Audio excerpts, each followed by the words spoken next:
And in this moment, we finally were able to show that they lied.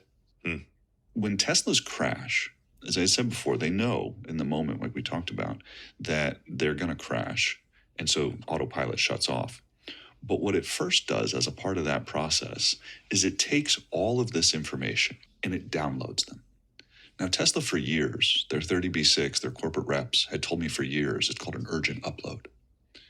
And they said, look, sometimes we get it, because this was the position they had taken in this case. We didn't get all of this data. Yeah, plaintiff wants us to do this, but there's no way. We didn't get it, nothing to see here. That was the position they took with law enforcement. That was the position they took with federal investigators. That was the position they took in court for 3.5 years. My gut had told me all along that they were lying, that they knew more than they were letting on. I know, shocker, right? Giant $1 trillion corporation is not being forthright and transparent in information that's potentially damning to it. But fundamentally, it was that moment where we were able to show, again, tech company who got into cars, what happens is the data is downloaded to the autopilot computer, and it includes a line of data, almost like your fax machine from the 1990s that says transmission successful.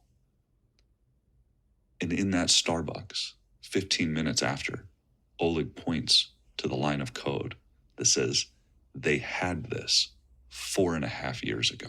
Wow. Before the first ambulance responded to the scene, before the dust from the crash had fully settled, Tesla had all of the information about how and why this crash occurred. And for 4.5 years, they lied. They lied to the court. They lied to law enforcement. They lied to the victims. And now we could prove it. And so at that moment, I knew we had them.